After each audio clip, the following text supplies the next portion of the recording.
Bienvenidos a Observatorio Semanal. El día de hoy este programa lo vamos a dedicar a los fenómenos migratorios, pero en concreto al fenómeno migratorio de personas venezolanas a distintos lugares del mundo. Y para eso, Fernando, quizá lo primero que hay que hacer, Luciana, es un poco reconstruir la situación actual en Venezuela. Sé que es muy complejo, sé que además hay pues obviamente puntos de vista y opiniones sobre lo que está sucediendo, pero en la medida de lo posible intentemos hacer una especie de radiografía, de mapeo de cuál es la situación político, económico y social, digamos, venezolana en estos momentos. Bueno, un elemento central es que durante el gobierno del presidente Chávez, el país se caracterizó por un ingreso importantísimo por la exportación de petróleo. Esto, digamos, el presidente Chávez generó una serie de programas de desarrollo social, económico, que la principal crítica que se le hace es que no tuvieron desafortunadamente una continuidad, es decir, digamos, no se consolidó en un proyecto económico, y con la entrada del presidente Maduro y el reciente desconocimiento de la Asamblea Nacional, el país entra en lo que los investigadores venezolanos llaman una pérdida de institucionalidad democrática, ¿sí? Y eso deviene en una serie de movilizaciones, sobre todo empezaron en 2014, pero las más fuertes fueron en 2017, que en rigor desarrollaron y desencadenaron una movilización, digamos, masiva, muy importante, ligada a un proceso inflacionario brutal, ¿sí? A una carestía sin precedentes, y sobre todo a procesos de desabasto de cosas claves como alimentos y medicinas, ¿no? Que uno lee y es impresionante lo que encuentras ahí de desabasto de medicinas en los hospitales en Venezuela. Luciana. Sí, por eso es quizás lo primero que dicen cuando hablamos con las personas migrantes en otros contextos, es lo primero que les llama la atención, tener a la mano cuestiones básicas como una aspirina, ¿no? Pero esto que mencionaba Fernando me parece importante porque son indicadores que nos muestran la gravedad de la crisis, ¿no? Por ejemplo, 90% de las personas dicen que sintieron el efecto de la violencia en los últimos 3 años, ¿no? 90% de las personas. 91% de las personas dicen que el ingreso es insuficiente para vivir. Y más de la mitad de las personas sostienen que han tenido en algún momento hambre, ¿no? Okay. Es decir, estos son indicadores datos duros. Datos duros. Te voy a dar otro que para mí es muy importante. En 4 años, el porcentaje de jóvenes que asisten a la escuela disminuyó de 78 a 71%. 4 años es un periodo muy pequeño para esa disminución, y eso significa que jóvenes entre 18 y 24 años salieron de la educación en 3 años 2.5 millones. 2.5 millones de jóvenes salieron de la educación. Es decir, estás hablando de una crisis económica que está asociada a una crisis política, que además ahí ya no se sabe cómo se imbrincan una con la otra, pero sobre todo con estas repercusiones a nivel de lo social, que es quizá donde hay que poner nuestra atención para entender lo que será nuestro tema principal, que es el tema de las migraciones. Pero algo más, Fernando, que quieras agregar, porque la descomposición, al menos a mi juicio, se ha venido incrementando en vez de irse, digamos, recuperando. Sí. Fíjate, algo muy interesante es a partir de 2014 prácticamente no hay información estatal, del gobierno, ¿sí? Y eso es muy grave porque no hay manera de medir la inflación, no hay manera de medir indicadores que son claves. Hay un esfuerzo muy importante de académicos a partir de 2014 empezaron a instrumentar la encuesta sobre condiciones de vida, y los datos son sorprendentes. Por ejemplo, el tema de la mortalidad infantil, ¿sí? Ha incrementado la mortalidad infantil cuando en toda América Latina y prácticamente en el resto del mundo, ¿sí?, disminuye la mortalidad infantil. Algo que es impresionante es el indicador sobre la esperanza de vida. También ha disminuido la esperanza de vida, ¿sí? Y en ese sentido, bueno, el peso, por ejemplo, corporal de las personas ha disminuido. Ese dato es impresionante, que la gente ha perdido tallas en un porcentaje amplísimo de la población venezolana. Datos sobre desnutrición infantil, que es con las que comúnmente conocemos, pero en este caso estamos hablando ya de personas adultas que han perdido peso, y por supuesto este asunto de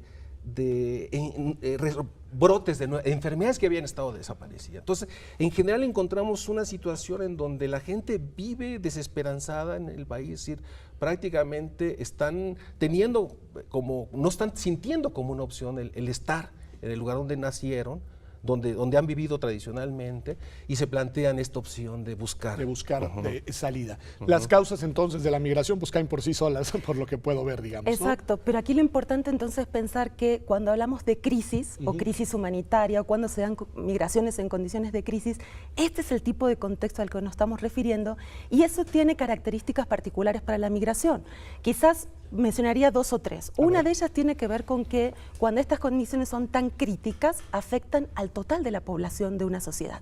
Claro, los efectos pueden ser diferenciados claramente, pero llega un momento en que cuando el efectivo no funciona, cuando la comida no se consigue, por más que puedas tener un muy buen trabajo y aunque ganes en dólares, como muchos de los venezolanos con los que hemos trabajado nos decían, es imposible sobrevivir. Entonces, la afectación a la población en general es una característica sustantiva. Primer dato, toda la población se ve en mayor o menor medida afectada en esta cuestión. Y podríamos decir que lo que ocurre es un deterioro de las condiciones del bienestar en general, ¿no? Y ese es el dato principal que genera migración. El segundo que yo mencionaría tiene que ver con que entonces se trata de una migración de personas que bajo otras circunstancias no hubieran migrado, ¿no? Bajo las propias palabras de la población venezolana nos decían, nosotros estamos aprendiendo a ser migrantes. Es una sociedad que históricamente fue receptora de inmigración, no salían, ¿no? Y ese es el tercer punto que me parece importante y que tiene que ver con el impacto hacia la región, que Venezuela se convierte de un país de inmigración a un país, a emigración, o sea, de salida, pero al mismo tiempo eso genera que los contextos en los que se está recibiendo esa población también cambian, ¿no? O sea, la población venezolana se esparció por toda América Latina. Eso va a ser importante verlo. Exacto, incluso a países como Bolivia, Paraguay o México, que tienen cero o muy poca tradición de recepción de población migrante. ¿De cuántas personas estamos hablando aproximadamente? Mira, el último reporte que hace la Organización Internacional para las Migraciones, ellos hablan que a nivel mundial son 2.6 millones de venezolanos. 2.6 millones. Y en lo que es el continente americano, incluido Estados Unidos, bueno, e incluyendo también España, porque es un destino muy importante, estamos hablando de 2,5 millones de personas, ¿no? Aquí lo que hay que ver es que a estos, digamos, destinos tradicionales que habían sido Estados Unidos y España, se suma este de Colombia, ¿sí? La historia de la migración colombo-venezolana es esta que decía Luciana, o sea, 600,000 colombianos habían estado viviendo en Venezuela. ¿Y ahora? Y ahora está, digamos, hay no solo los descendientes, digamos, de esta población colombiana, sino también ahora gente, digamos, venezolana, regresando otra vez a través de esas redes. Y ya estamos hablando de cerca de 1 millón de venezolanos en este último periodo, ¿no? El siguiente país es Perú. O sea, Perú estamos hablando ya de 400,000 venezolanos, pero lo significativo de esto es que prácticamente en todos estos países las curvas van así y de repente despegan. La tendencia, ¿no? además sigue siendo, digamos, incremental. Que estamos hablando de 2015 a 2016 a la fecha. O sea, es más, ahorita todavía no podemos documentar todavía qué está pasando en 2018, pero por ejemplo el caso de Perú, ¿no? Entre marzo y junio, creció prácticamente de 30,000 a 350,000, ¿no? Había días, por ejemplo, en que ellos tenían... en 3 meses un incremento brutal. Había días en que por ejemplo, había ingresos de 5,000, 6,000 personas, equivalente a lo que es ahora, digamos, esta primera caravana que está entrando en México, ¿no? Es decir, estamos hablando en este momento de 400,000 venezolanos en Perú, que implican una serie de procesos y desafíos muy, muy intensos, muy fuertes. Y digamos, aparte de estos países limítrofes, ¿no? También tenemos destinos, por ejemplo, en Chile, en Argentina, estamos hablando ya de poblaciones ya cercanas a los 100,000 venezolanos, y con modalidades que tenemos que tomar en cuenta, porque ya no es estrictamente digamos, el migrante clásico. A ver, esa es la pregunta a la que iba ahora, porque si ustedes me están ayudando a reconstruir una crisis que es general, decías tú como una de las principales características de este fenómeno, que ha impactado a todas las franjas de la sociedad venezolana, mi pregunta inmediata es, ¿quiénes están migrando? Mi intuición sería de todas las franjas de la población, pero Luciana, ¿qué podemos decir de eso? siguiendo por la línea que explicaba Fernando, hay una relación muy clara entre los países limítrofes y los países que se van alejando geográficamente de Venezuela. Entonces, la población limítrofe, primero que tiene menos requisitos, o tenía, porque eso está cambiando en la región.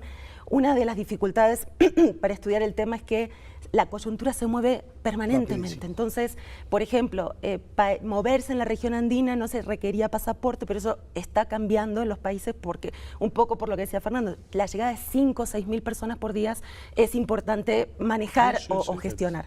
Entonces, la diferencia es que los países más cercanos, los limítrofes, el tipo de población que migra es menos selecta, es decir, población que tiene menos recursos, que incluso no tiene todos los papeles o no tiene los papeles en regla y puede migrar incluso de forma irregular. Conforme uno se aleja territorialmente, lo que ocurre es que la migración es más selecta, o sea, es una migración como la que llega a México de venezolanos. Es ciertamente relativamente más calificada, tienen papeles, al menos tienen pasaporte, porque si no, no podrían, digamos, hacer el viaje. Hasta el momento prácticamente todas las llegadas han sido por vía aérea, aunque últimamente hay datos recientes que eso está cambiando, y también hay cierto capital social, económico, que permite entonces gestionar un poco la migración. Eso es una regla básica del conocimiento de las migraciones, que los sistemas funcionan de esa manera, ¿no? Conforme uno se aleja se requiere de más recursos.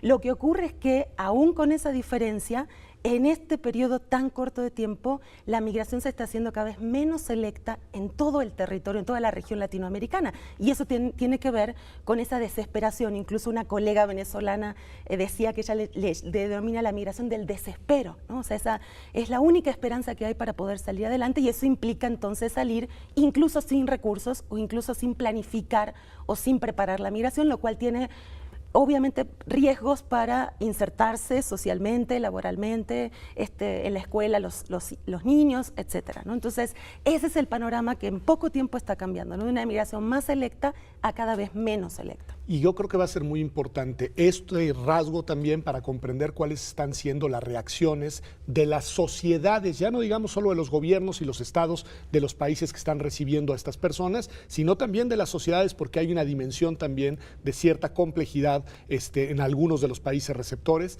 Pero para eso yo creo que lo que conviene es en este momento hacer un corte aquí en Observatorio y regresar para precisamente analizar con ustedes, Fernando y Luciana, cómo está siendo, digamos, la asimilación, la recepción de estas personas que están migrando, que estamos hablando de 2,5 millones de personas, un poco más, que además sigue el flujo migratorio con mucha intensidad y, como nos decían Luciana y Fernando, con una dispersión territorial cada vez más amplia en todo el globo, no únicamente en los países vecinos a Venezuela. Esto es Observatorio, Observatorio semanal. Quédese con nosotros, vamos a un corte y ya volvemos.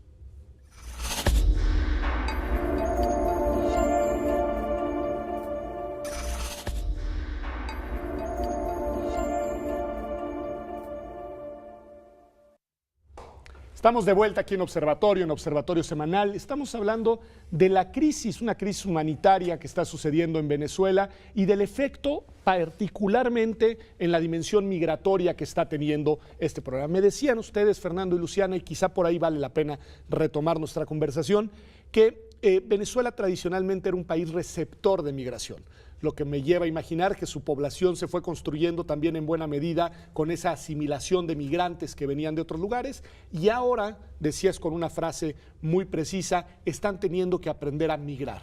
Más de 2,5 millones de venezolanos ya están fuera de su país hoy en día, y además los flujos migratorios continúan. ¿Qué efectos tiene, Fernando, Luciana, este fenómeno, pues en los países que están recibiendo esta migración, que además Luciana nos decía muy bien, muy diferenciada, la más necesitada, la menos capacitada, normalmente asentada en los países colindantes, y otro tipo de migración con unas ciertas capacidades económicas y de formación más altas en otros países como puede ser España, Estados Unidos, México? Bueno, lo primero que tenemos que ver es que es algo inédito en América Latina, ¿sí? Incluso estas amplios contingentes, oleadas de venezolanos y venezolanas, están llegando a países que no necesariamente están preparados económicamente, incluso jurídicamente, para poder recibir a estos contingentes. Es muy importante hacer notar que hay una transición en el perfil del migrante, y eso es importante, ¿sí?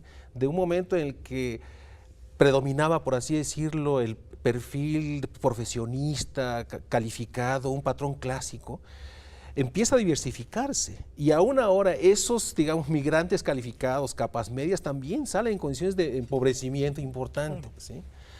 El asunto es que en las inmediaciones, los países limítrofes, muchos de estas personas que salen en desespero, salen en rigor sin documentación, sin pasaporte, a lo más con su, digamos, tarjeta de identidad, ¿sí? Venezolana, ¿no? Y ese es digamos, el instrumento que ellos tienen para poder tener algún tipo de certeza jurídica en estos países, ¿no? Evidentemente hacia los países más tradicionales como Estados Unidos, como España, siguen llegando oleadas, pero en rigor el gran desafío es en torno en los países ahí. Han insistido ambos en este tema del no tener papeles, Luciana. Creo que ha de ser un rasgo muy importante en los fenómenos migratorios, que ha de ser una diferencia significativa. Apórtanos alguna reflexión sobre lo que significa tener o no tener un pasaporte para una persona que migra. Mira, en el caso en particular de las personas venezolanas, porque también hay que pensarlo en este contexto histórico de la migración, ¿no? Nosotros tenemos una relación centenaria entre México y Estados Unidos con un vínculo de migración irregular que se convirtió en un patrón cotidiano, ¿no? Una práctica de los hogares. Entonces nos sorprende ese tipo de migración. Estamos acostumbrados. Estamos acostumbrados y hay estrategias para eso, o las había y están cambiando, se están restringiendo. Lo que ocurre con la población venezolana es que ellos mismos nos dicen, no quiero ser ilegal, no quiero estar en condición irregular, porque eso restringe derechos, ¿no? Y básicamente esa es una preocupación importante. Ahora, ¿qué pasa con el tema del pasaporte, incluso para los que tienen pasaporte? Y ese es un dato que tiene que ver con esta migración inédita a la que se refería Fernando. ¿Por qué también es inédito? Porque aquellos que tienen pasaporte no los están pudiendo renovar. O están vencidos y no los pueden renovar, o están próximos a vencerse. No está emitiendo pasaportes Venezuela, o está tardando mucho tiempo, el costo de la emisión es carísima. Entonces ocurre un fenómeno que también es interesante poner sobre la mesa, que es la población que se quedó en Venezuela sin haber tenido un pasaporte, con pasaporte vencido ya no está pudiendo salir. Es una población atrapada. Ya no está pudiendo salir. O, digamos, si no tiene una estrategia de salida limítrofe y no lo puede hacer, está atrapado porque no tiene o identificación. Pero también eso le ocurre a la población que ha migrado, incluso venezolanos en México o en otros países. Están mirando que en 1 o 2 años se van a quedar sin pasaporte, y si no consiguen una estancia legal por mayor tiempo o naturalizarse en el país de destino, entonces quedarán irregulares. En una situación ilegal, irregular, por su ubicación geográfica. Así es. Entonces, la dificultad en el caso específico de Venezuela se da no solo para los que están en el contexto de origen, sino también en los destinos. Y eso genera también inmovilidad. Y es también una preocupación de la población venezolana, porque, como decíamos, una población que no estaba pensando en migrar, que migra como una estrategia de supervivencia, también está pensando posiblemente en reubicarse y, si se mejorara la condición de Venezuela, regresar. Pero ¿qué ocurre cuando eso te puede atrapar? Y claramente lo que hace no tener papeles, como decía antes, es no poder ejercer derechos, ¿no? O sea, uno se queda con derechos restringidos, y una de las cosas que conversábamos entre los investigadores de este proyecto es que la población venezolana tiene rememoranza de un cierto estado de bienestar que no encuentra en otros países en América Latina. Porque a veces, ese es mi otro punto.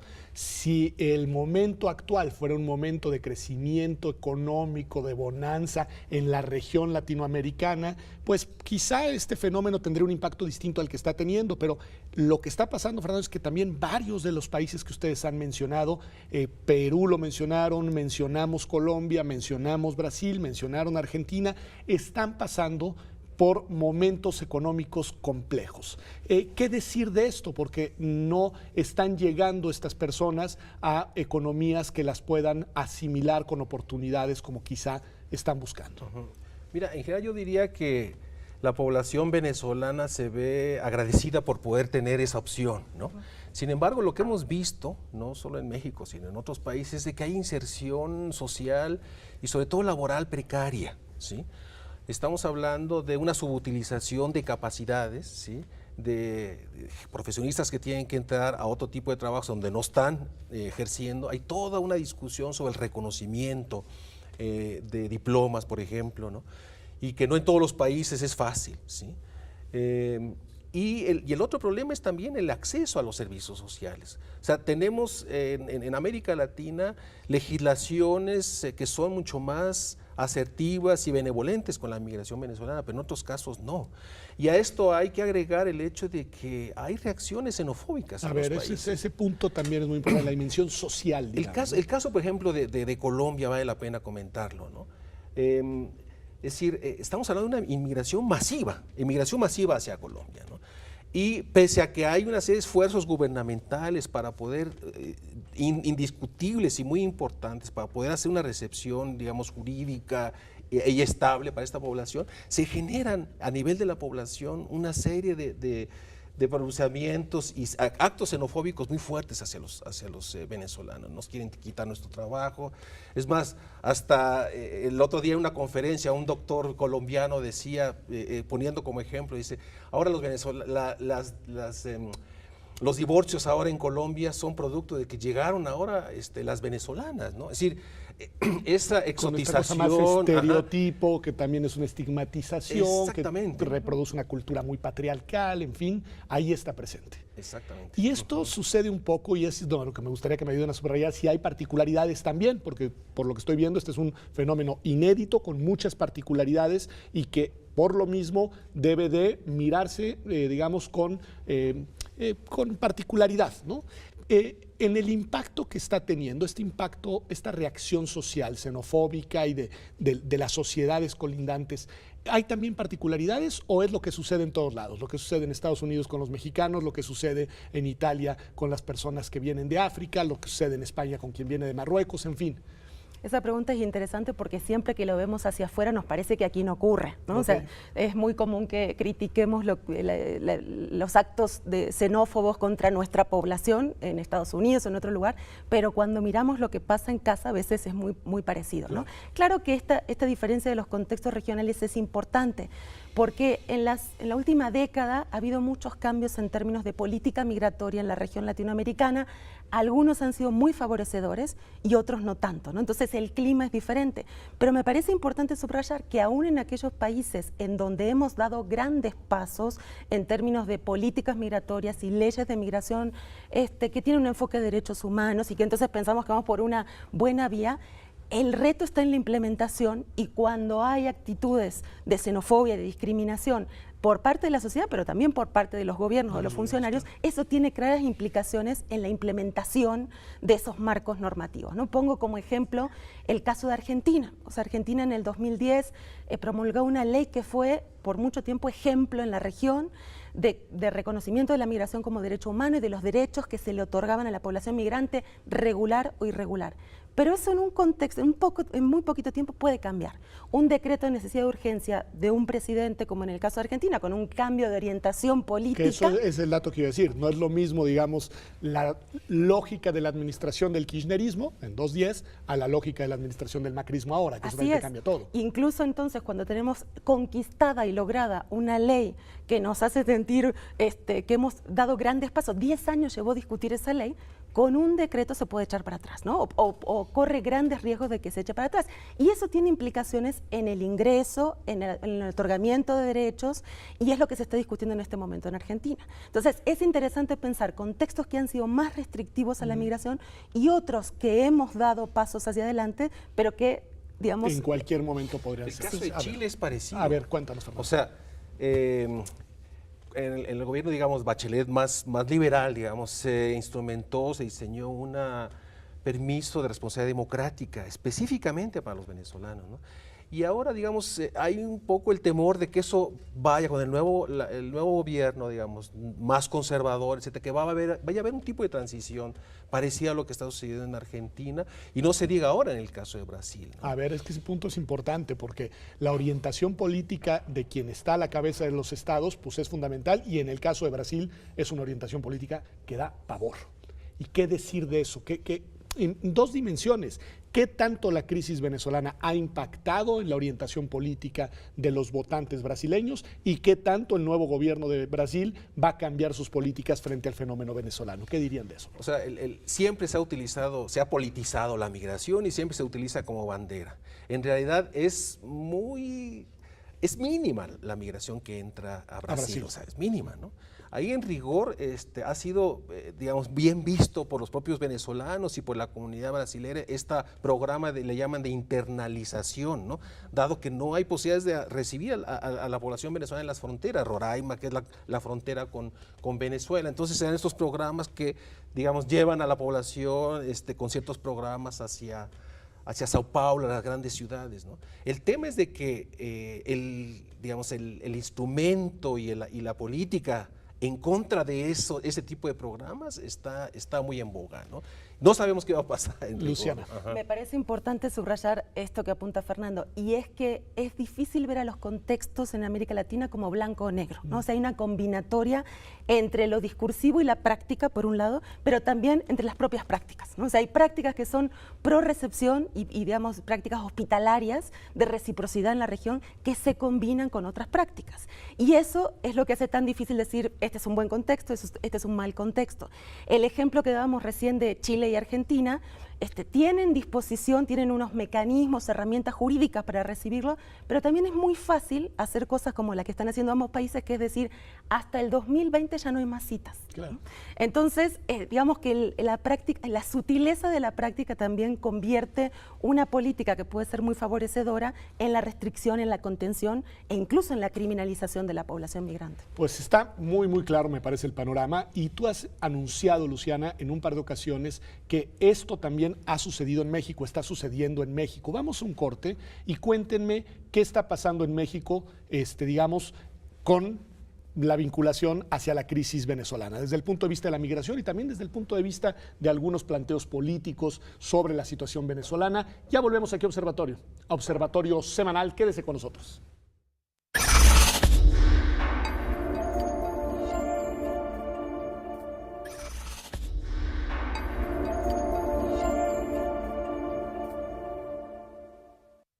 Ya estamos de vuelta aquí en Observatorio Semanal. Estamos hablando de la crisis humanitaria en Venezuela y de la migración que se ha desencadenado a raíz de la misma. Y decíamos al cierre del bloque anterior que México también está siendo uno de los países receptores. Para nada en la proporción y en la magnitud de otros países, sobre todo vecinos a Venezuela, pero nosotros también estamos recibiendo personas que han decidido o que han tenido que abandonar su país por la situación en la que viven. ¿Qué tenemos, Fernando, de datos? ¿Qué tenemos de información al respecto? Mira, muy rápidamente, en la historia contemporánea podemos ver tres grandes etapas de la inmigración de venezolanos y venezolanas a México, ¿no? Entre 1990 y 2000, estamos hablando de que creció esa población de 1.500 a 3.000 personas. Estamos hablando de una cosa muy modesta. Muy modesta. Entre 2000 y 2015, que podemos hablar de una migración más acelerada, hay un crecimiento importante, pero sigue siendo modesto, ¿sí? Hasta 15.000 personas más o menos en 2015. El tema ya es en la última etapa, el pico. Ahí de 15.000, digamos, se duplica, llega alrededor de un poco más de 30.000, 32.500, ¿sí? Que es la cifra que se estima para 2017, pero la característica es que la población venezolana, o sea, aunque estamos hablando de cifras modestas, es la población que más altas tasas de permisos temporales y permanentes ha tenido, la población que más altas tasas de otorgamiento de condición de refugiado. O sea, sí ha sido, digamos, legalmente bien recibidos en México. Digamos que en general la política mexicana ha sido benevolente, ¿sí? Podríamos también ver las tensiones y las contradicciones que hay al interior. De hecho, es también de los grupos más importantes que ha recibido cartas de naturalización en los últimos 5 años, ¿sí? Pero al mismo tiempo es el grupo con las más altas tasas de rechazo. ¿Sí? De rechazo. De rechazo del flujo que llega vía aérea. Okay. ¿Sí? Porque estamos hablando de que el perfil lo que nos decía Luciana, que en su mayoría hasta el momento llegan por avión, digamos. Por avión, exactamente, y llegando con pasaporte, es el caso de México. Sigue predominando este perfil de profesionistas que se tiende a diversificar, sin duda, ¿sí? Pero, digamos, ya está pasando algo en el aeropuerto, es decir, es el país que tiene las más altas tasas de rechazo y curiosamente es el país que presenta un desplome en el flujo, digamos, de gente que llega, turistas de todo tipo, a México. Prácticamente se desploma de 2014 a la mitad, ¿sí?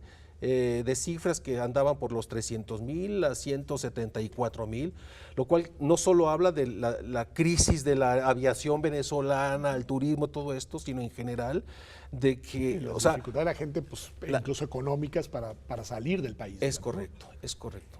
Luciana, ¿el gobierno mexicano tiene algún tipo de política especial para el caso venezolano o le da el tratamiento que se le da a la inmigración en general que viene de Centroamérica y de otros países a México? México ha adherido a muchos pronunciamientos, incluso de ACNUR, que recomienda a los países de América Latina, por ejemplo, adoptar una definición amplia de refugiado.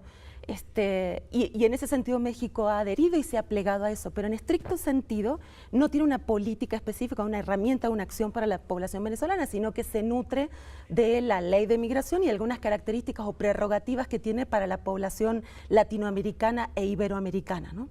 Lo interesante aquí es que, como decíamos, la gran mayoría hasta el momento de venezolanos y venezolanas ingresan con pasaporte, es decir, un ingreso regular, pero la cuestión es qué pasa luego, ¿no? O sea, ¿cómo son esos itinerarios migratorios? Y quisiera brevemente decir tres tipos que nos han llamado mucho la atención. El primero tiene que ver con aquellos que consiguen permisos de residencia o de trabajo. Es importante notar que tener un permiso de residencia no siempre implica un permiso de trabajo.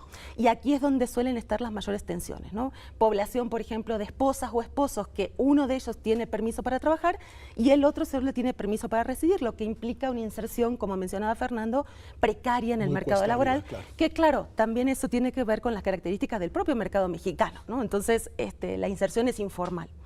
Pero lo interesante aquí es que hay un gran peso del uso de gestores o intermediarios para conseguir estos permisos de trabajo, que es un gestor o intermediario que tiene un costo elevado, entre $1,200 y $1,800 de acuerdo a nuestra investigación, y eso implica tener un permiso para trabajar, que no siempre ese permiso tiene un puesto de trabajo real. Eso es una práctica, digamos, muy común en México y en otros países. Entonces eso genera un conjunto de irregularidades después que es difícil salir, ¿no? El segundo patrón tiene que ver con aquellos que solicitan la condición de refugiado. Y eso también hemos visto como dos tendencias. Una primera de la primera oleada, los primeros de la oleada, que han conseguido la aceptación de la solicitud de refugiado, y una segunda que todavía está en trámite porque se ha dilatado muchísimo el proceso. ¿Qué se requiere para tener condición de refugiado? Bueno, en general, uno debe cumplir con 5 requisitos, que es tener miedo a ser perseguido, que corra riesgo la vida, por raza, motivo étnico, grupo social, nacionalidad. Y México, digamos, adscribe a una postura que es esta que recomienda ACNUR, que es la de Cartagena, que es un poco más amplia, que se traduce en la ley de condición de refugiado que tiene México. El tema es que, de nuevo, no siempre al momento de la implementación se reconoce. ¿Cuál es el gran cambio que me parece importante ahí? Es que en la Convención de Ginebra, que es el referente internacional de refugio, es un miedo a la persecución personal, individual, mientras que la definición más amplia implica un miedo, una violencia generalizada. Eso hace que uno no tenga que demostrar per se que tiene una persecución específica. Más, ¿no? digamos, supuestos, y además para la situación lamentable de muchos de nuestros países, pues es una situación en la que justificada y legítimamente se encuentran muchas personas, ¿no? Una vulnerabilidad real frente a fenómenos de violencias múltiples que en el caso de Venezuela, pero en el caso también de Centroamérica están ahí presentes, ¿no? Exacto, eso se muestra con datos como, por ejemplo, de nuestros entrevistados, personas que han perdido familiares, han perdido la vida por cuestiones de violencia, de asalto, de robo, y también por el tema del desabasto de medicinas, ¿no? Entonces eso tiene un impacto claramente sobre el riesgo de la vida, y muchos de ellos lo pueden demostrar. A veces esa es la tensión de cómo se demuestra cuando es una situación de crisis y violencia tan generalizada, ¿no? El último punto que quisiera resaltar aquí es que la política migratoria mexicana, quizás desde el inicio, ha tenido siempre algunos visos de discrecionalidad y arbitrariedad respecto a cómo se implementa, ¿no? Por mucho tiempo incluso no permite la entrada de ciertos colectivos, chinos, judíos, etcétera. Eso ha ido cambiando, pero en la práctica siempre todavía hay visos de esa arbitrariedad. ¿Cómo ocurre en el caso de la población venezolana? De acuerdo a lo que nosotros hemos visto, que como es una población que todavía tiene cierto capital, también hay una incidencia de muchos actos de corrupción para regularizar la estancia, aunque las personas tengan los papeles, por ejemplo, un acta de matrimonio, etcétera, que a veces son necesarias para la regularización. siempre una solicitud de ayuda a ciertas instancias migratorias están presentes en los relatos. Entonces, ese es un tema preocupante para México, ¿no? Del cual tenemos que ocuparnos y tenemos que discutir sobre cómo hacer para que estas prácticas no sigan reproduciéndose. Desde el punto de vista de la recepción en la población mexicana, en el caso concreto de los venezolanos, no sé si tengan datos o al menos intuición de cómo ha sido, digamos, bienvenida o no bienvenida la población venezolana en estos años y sobre todo con estos incrementos de los últimos lapsos de tiempo. Mire, el trabajo de campo que nosotros hemos hecho, hemos encontrado, digamos, una franca agradecimiento a la población mexicana, ¿no? Okay. O sea, se sienten bienvenidas y bienvenidos. Definitivamente, ¿no? O sea, en ese sentido, ahí más bien el problema, porque también en nuestras entrevistas incluía preguntas, bueno, ¿y usted cómo pensaría que estas cosas pudieran mejorar? Sobre todo el asunto de los trámites y todo esto, ¿no? Porque ahí es donde hay, como decía Luciana, hay discrecionalidad en la aplicación de la ley y sobre todo también algo muy importante es las posibilidades que los propios migrantes tienen para acceder a alguna u otro itinerario migratorio, ¿no? Vamos a decirlo así, la opción del refugio tiene la posibilidad de que no tengo que salir del país para tramitar mi visa de trabajo, tengo que pagar viáticos fuera y poder regresar otra vez a México, incluso con el peligro de que me puedan eventualmente deportar si el agente migratorio ve que mi permiso tiene algún problema, ¿no? Y hemos detectado casos de esta naturaleza. Entonces, finalmente, un ejemplo o un elemento, un indicador de esta diversificación del perfil del migrante venezolano es cómo van identificando distintas opciones, ¿no?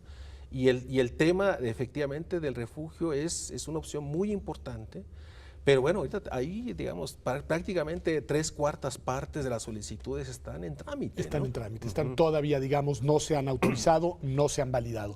Ustedes me han Uh-huh. enseñado, los expertos en temas de migración, que una de las maneras en las que la migración se articula es a través de redes que se van asentando y que van generando, digamos, condiciones más favorables para la recepción de otras personas que se ven en la necesidad de migrar. ¿Se ve esto en la situación venezolana? ¿Ya hay lugares en los que podamos identificar algunas redes que se van articulando en esa dirección, Luciana?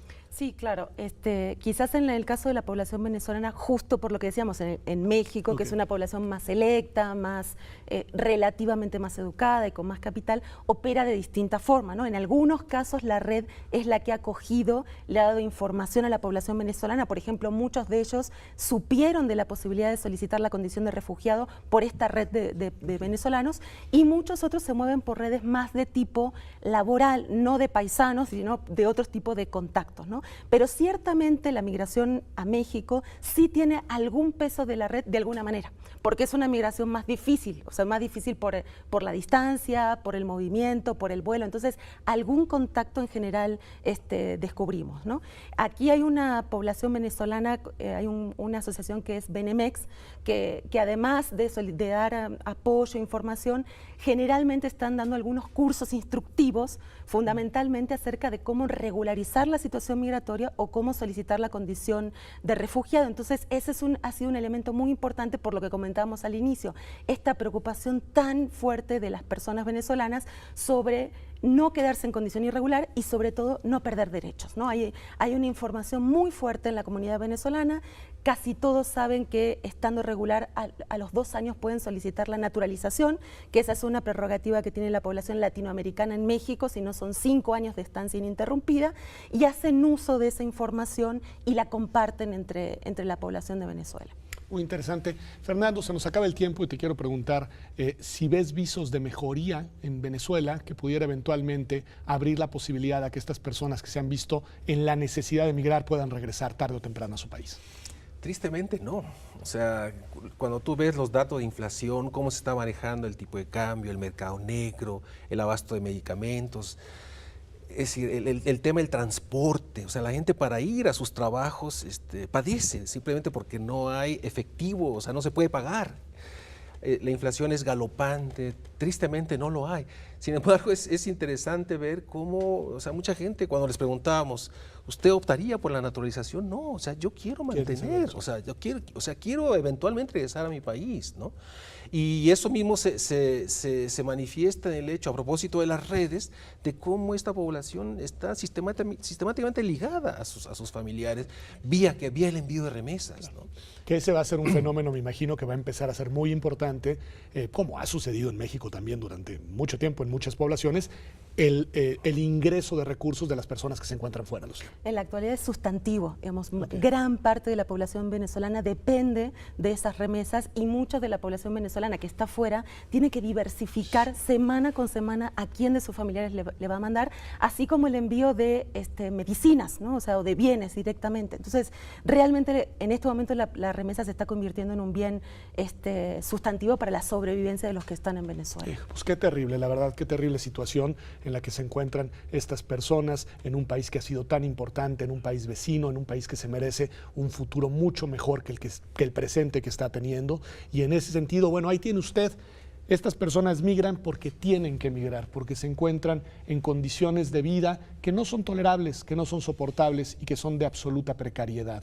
Y por lo mismo, lo que nos corresponde a nosotros en un gesto de solidaridad humana es recibirlos, es apoyarlos y es reconocerles, como bien nos han dicho tanto Fernando como Luciana, todos y cada uno de los derechos que, además hay que decirlo, la Constitución le reconoce a todas las personas sin importar su nacionalidad.